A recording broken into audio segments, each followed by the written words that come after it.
Yeah, we are. All right, ladies and gentlemen, thank you for joining us. It's what's today? Thursday. It's time for us to May 4th, May the 4th be May the with you. 4th be with you. Yeah. So recently, Tracy and I, have been having discussions about what topics to share, and I think Tracy did a poll on Instagram, right? Yep. And you asked. Put it out there to our friends and family on Instagram to see what are some topics that that you guys would be interested in hearing about us discussing together. We're actually at a point where we don't even know how we're managing this podcast, but we're just making it a point to create, and hopefully something positive and valuable comes out of these conversations that we have. Right. And then with the more cadence that we have and the more opportunities that we get in front of the camera, that something will become clear and we'll be able to put something together that's more organized. But right now, we're just trying to bring value. Right on. So we got the feedback that we got was people want to know more about the relationship aspect. I guess the way I've taken it is how we work together, how we manage each other, and I think really where what brings the fulfillment and happiness to our relationship. And so today we wanted to talk about the three things that really help us stay connected. And what we've found were there are three different points that we wanted to touch on, and the first one is touching on teamwork. How do we work together as a team to keep the chaos contained, because it can get chaotic from time to time, and which we know is typical in most families. And then the intimacy within our relationship and how we're able to stay connected in that realm, because that's equally important. And then the last point would be on talking about conflict resolution, which is an area where a lot of people can struggle, especially when your emotions come into play, you're upset. You've got a lot on your plate. Maybe you've got, a big family, people pulling you this way and that one. There's disruptions that happen into our lives all the time that allow, again, the emotions to come up and us maybe act outside of character and not know how to really manage conversations when conflicts arise. So those are three important things that we think helps our connectedness. And if you guys don't know, we have a large family. Right. We have been married for 13 years, together for 18 years. 18 years, yep. And it still feels good. It still feels like we've definitely gotten a lot of growth under our belt. Right. And I'm just very blessed that we've been able to continue to love each other. Right on. All these years and keep growing that part of it. And he's my best friend. We love hanging out. And so, of course. Yeah, and I think that with that, you played sports, I played sports, and so there's been this experience of working together as a team. And for me, coming into the relationship in the beginning and working through all of our challenges and everything that we've gone through, subconsciously or not even unconsciously, just not realizing okay, we have to work together in a way beyond taking care of our children. It's how do we help each other grow and advance? I remember early on sharing each other's goals and visions and desires and what we want to accomplish, and that was always important to know where we were going. But when you're in action and you're doing things, whether we're in college, whether we're starting our career or raising the children, we had to work as a team, and we had to help each other keep moving and progressing, right? Yeah, and one important thing, whoever's been part of a team, you understand that there's always we lean on each other in times of strength and need, and being able to pick up on those cues when, if you're the point guard and that your two guard is having an off night with the shots, and you've got to do a little bit more and drive, you got to do something to help pick the pace of the team up. And just like in this relationship, if I know my husband is, has a long week working and he's coming home super late, then what can I do to assist him with things that he needs to get done, or even manage the household in a way so that he can come home to comfort and not stress, right? And Right. of course, it didn't come out perfectly clear like that at the beginning. It took lots of trial and error to get to a point where we're actually speaking up and voicing what those needs are. Right. And then even with time, picking up on some cues where it's like, okay, this is,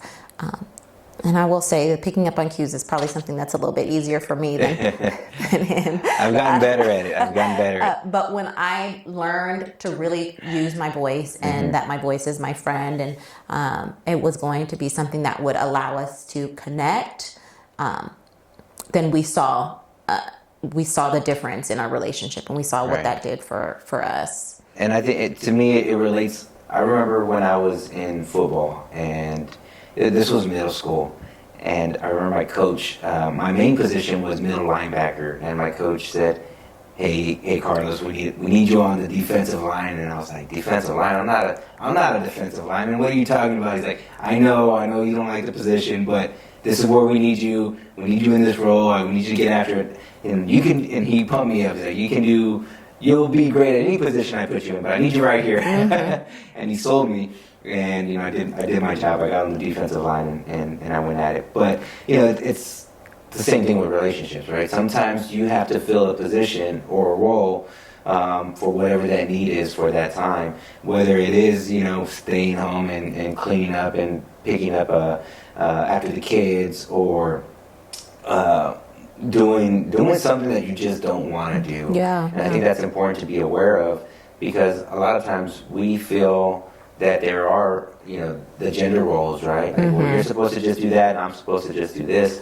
And that's not really how it is. It should be, especially to work together as a team, we should be able to interchange roles and positions, so that way. And sure. And we, that's, I feel like that is when we found our success, especially for me, having that realization that I don't have to be the only one doing this, right? Like, he's very capable of doing a lot of the things, like the housework stuff. I just really held on to the parenting until I loosened up and was like, okay, well, you need some skin in this game too, and it's okay that you can do it and you can not know what you're doing and fail, just like I'm trying to figure it out too. We can both be on that same path.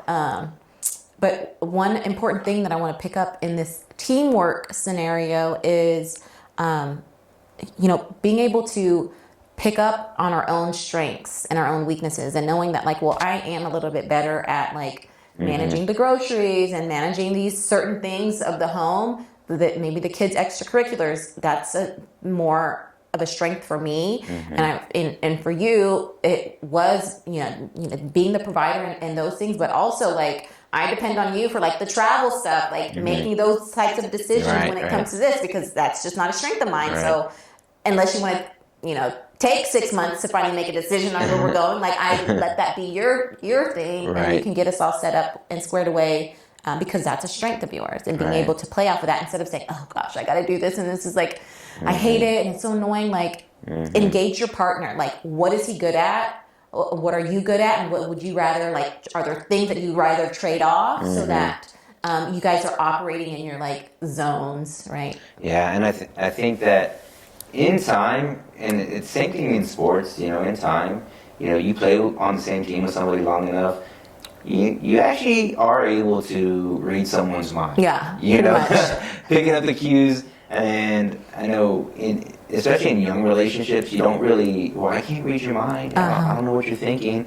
But over time, we started to pick up on the cues. I started picking up on when you would, this used to be a pet peeve of mine, but she would get the trash, pull it out of the trash can and set it next to the trash can. And I'd walk by and I'm like, somebody forgot to take out the trash. Yeah, you. This is a little reminder. At least I tied it up in a nice, pretty little knot. And then over multiple conversations and engagement, where I started realizing, oh, she wants me to take out the trash. That's my cue. Okay, I got it. Because there was just something in me that just refused. I'm like, especially before the girls were born, I'm the only woman living in a house full of men. And I'm not the one taking out the trash. I'm not doing that. Somebody else is I'll get it prepared for you and you do the rest. And it's so funny how some of these little things can cause big arguments, Yeah. can cause big frustration. And that's when I started to learn, just pay attention to the little things. If you take care of the little things and you pay attention to those things, it creates a lot more peace within the relationship. And not being so stubborn to say, well, that's not it, that's not how I want you to communicate with me. Just tell me, just ask me. And I think that's another, contention that people can struggle with in relationships is having to be told what to do. And I think to be in a successful relationship and work as a team successfully, you have to be able to, so to speak, read your partner's mind and know exactly, what's expected, and also to go the extra mile and do things when they're not expected. I think that's really what brings value in a relationship.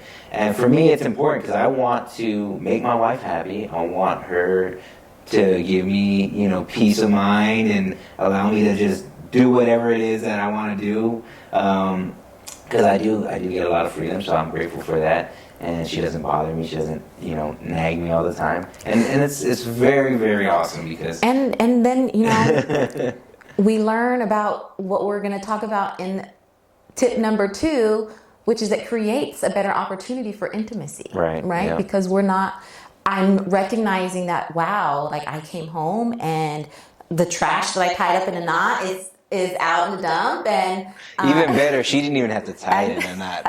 I just took it out straight to the garbage can. or he transferred the laundry to the dryer without having to ask me. Like those things, yes, I might not say everything, but I'm noticing them.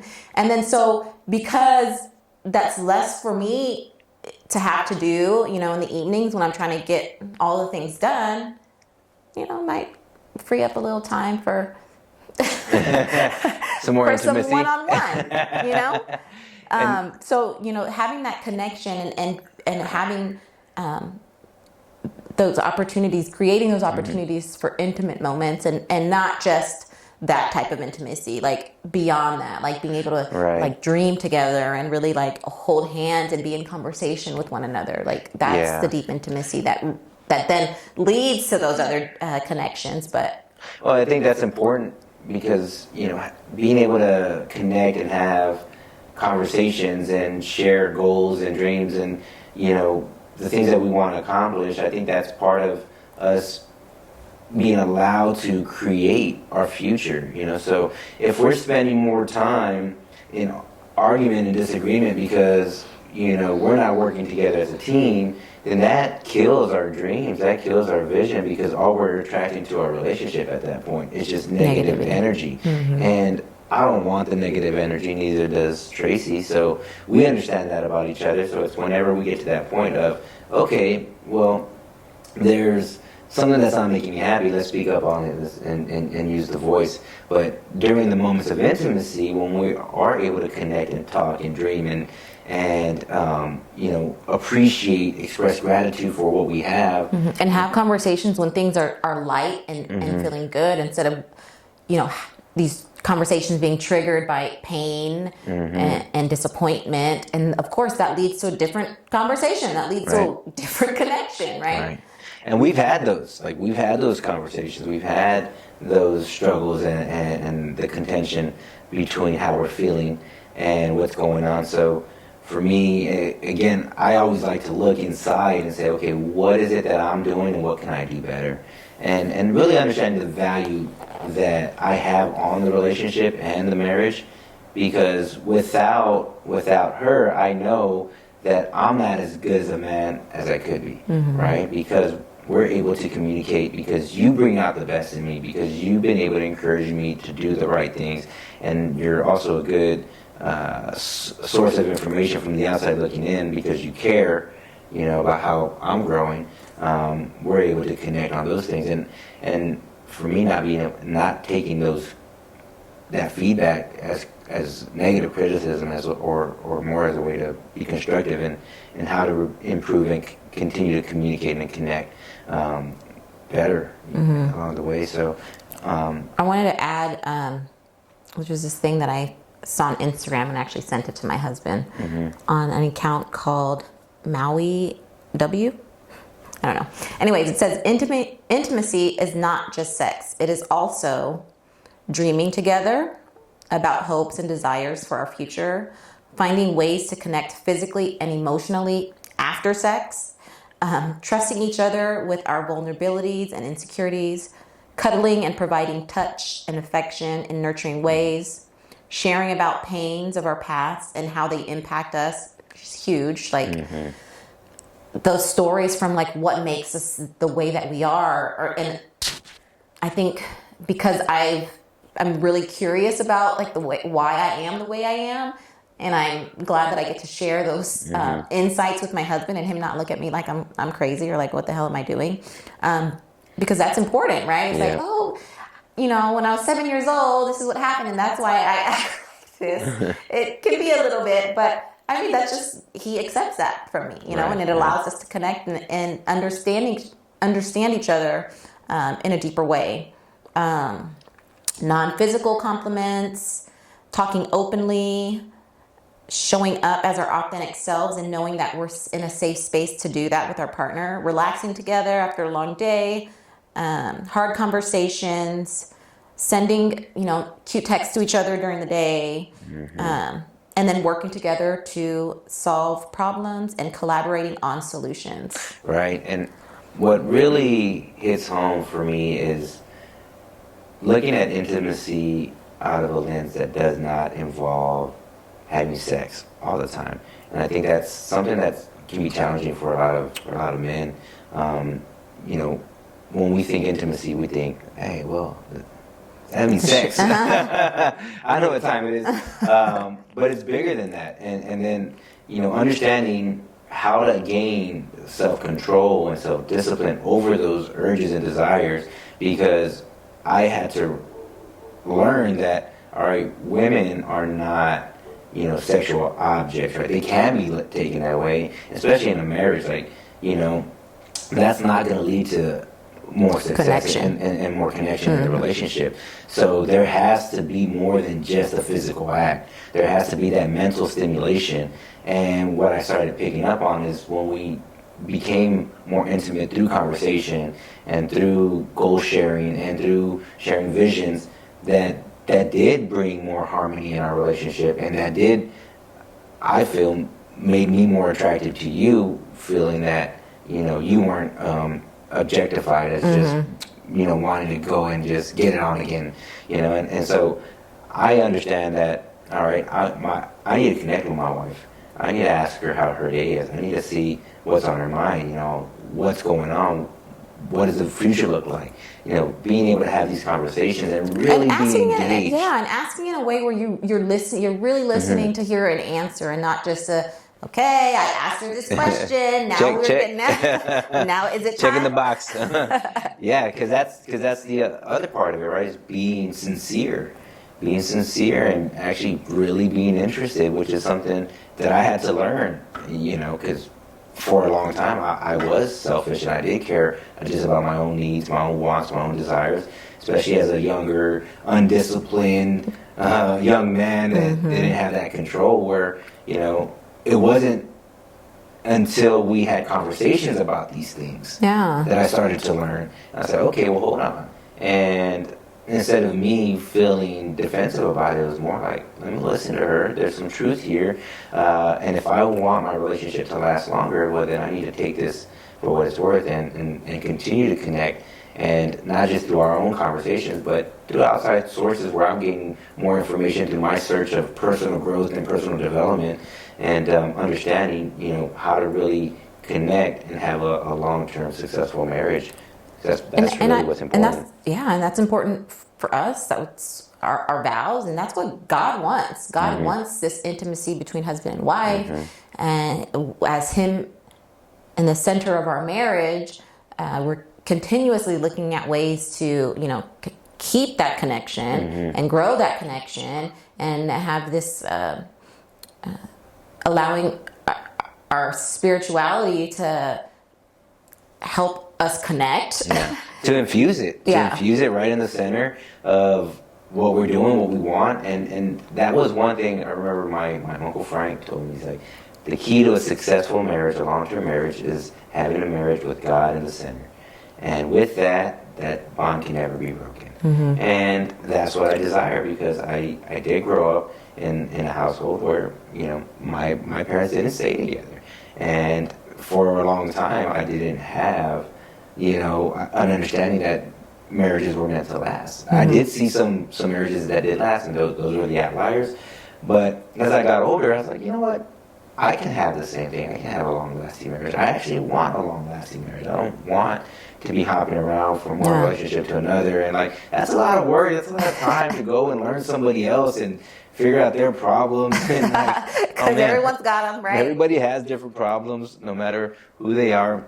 It's just understanding, does this person have the kind of issues that I can handle? And vice versa, right? Can they handle my stuff? Can I handle their stuff?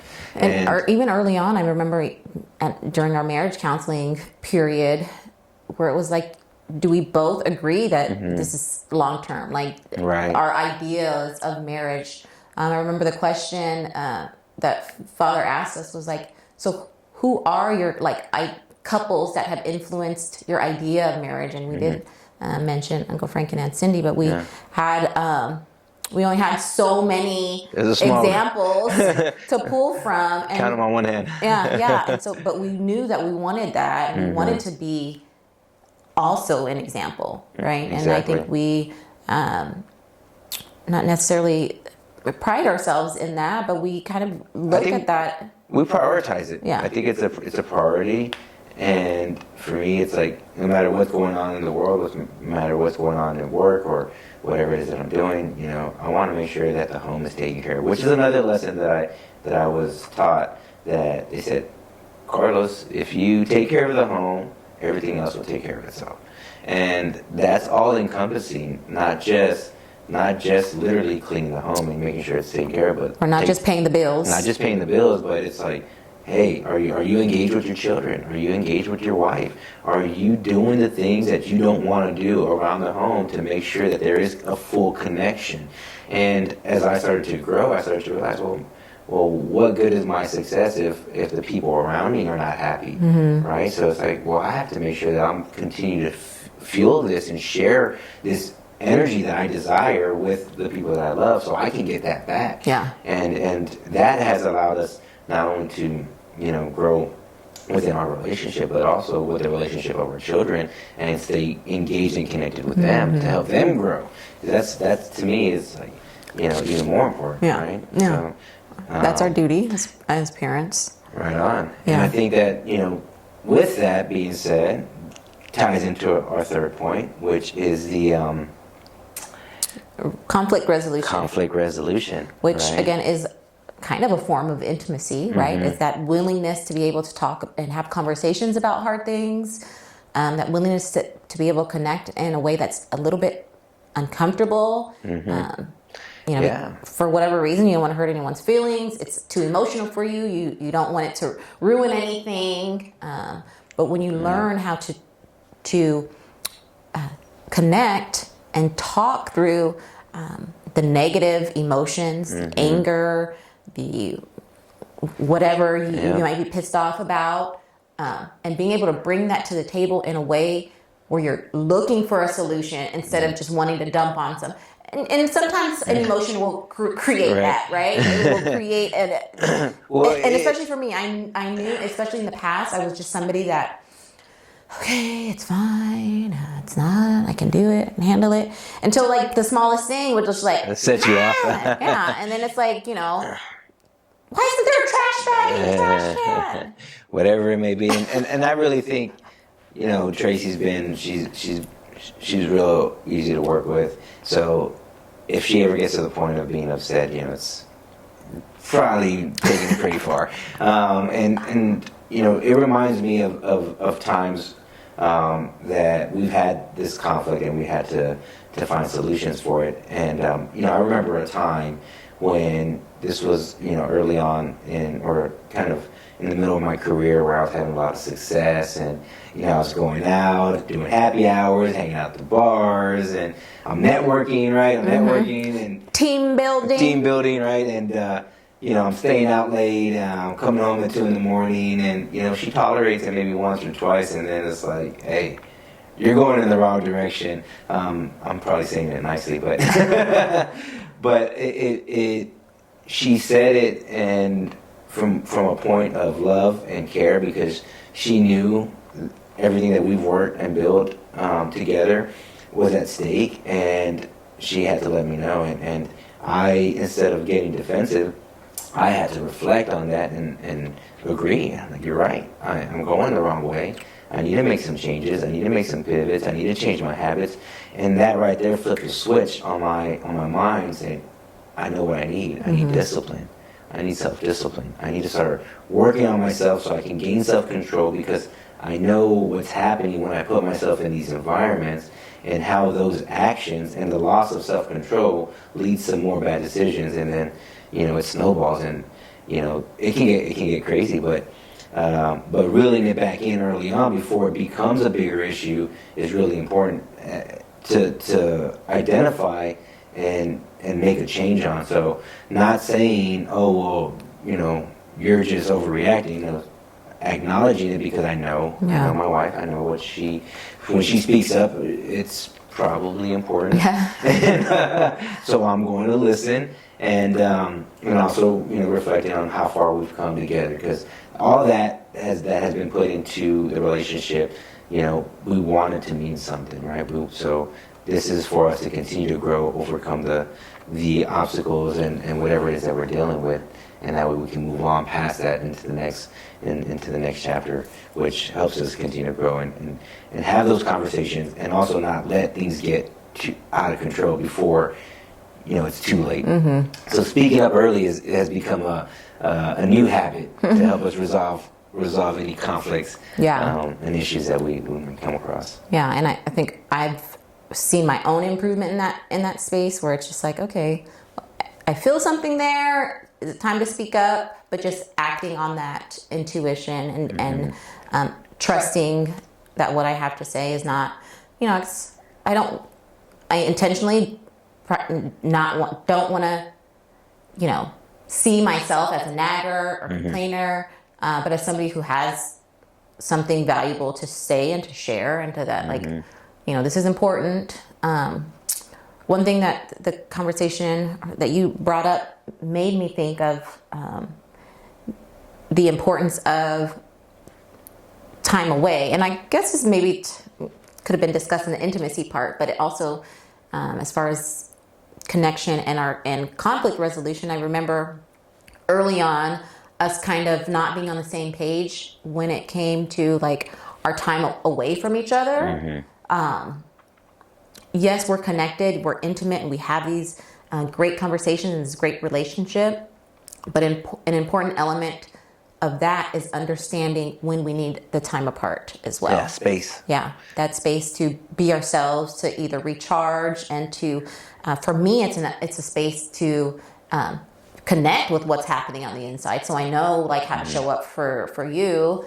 So I know what to ask for, instead of just being like, there is no space between us, and we are so connected that our, then my feelings are your feelings, or my thoughts are your thoughts. It's healthy to have kind of that little break, to where it's like, okay, well, these are of me, and I'm happy with that, and I'm happy to now even share that with you to see how it can move us forward in a new way. Right. Yeah, I think that's important, is having the freedom to have experiences, on our own, and to find that solitude that allows us to reflect and grow. So that's what it was that you brought up, the whole freedom thing. Yeah, the freedom to, I was letting you live those experiences and experiment in that space, but then having my own resolve to speak up and say, okay, well, yes, you have your freedom. Yes, I understand these things are important, but what are you still staying, with your eye on the prize? Are you still on the path to where you're, reminding you where you're really trying to go?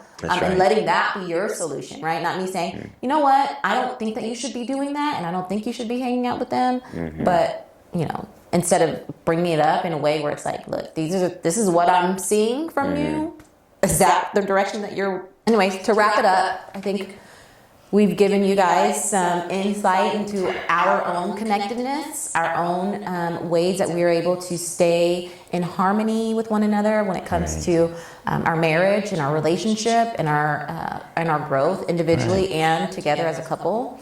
And that includes teamwork, intimacy, and conflict resolution. Right on. And it's, you know, in the beginning, especially when you're early on in your relationship and your marriage, it's a lot harder to get these things, you know, kind of isolated and understand what's really happening within your relationship. So, you know, take it slow, but be aware and start to communicate with each other. I think that's really the biggest thing is communication and being able to have conversations and dialogue about what you're feeling, and not to take it personally, but to take it as a way for how we're going to make our relationship stronger, especially if it's something that you want. Yeah. If you care about the person that you're with and you love the person, just as I feel I love my wife and she loves me, you know, you're going to do whatever it takes to succeed. And if you don't know what to do, the answers are out there. You can search, you can look. Yeah, ask for help. For guidance. If communication is a struggle, and being able to speak from a place that's healthy, inviting in somebody who's trained, a third party, someone who really loves and cares about the well-being of the both of you, and is not going to be biased or pick sides, but sharing, you know, your intimate situations with somebody who is trusted. And not to say, you know, venting to your girlfriends is the way or the way not to go, but just be mindful of who you're inviting into those conversations and who you're inviting into your relationship. And I think that's the biggest thing is, you know, having discussions with people that actually do want to see you continue to strengthen your relationship with your spouse. And for me, that person, thankfully, has been my mother. She will always tell me when I'm wrong.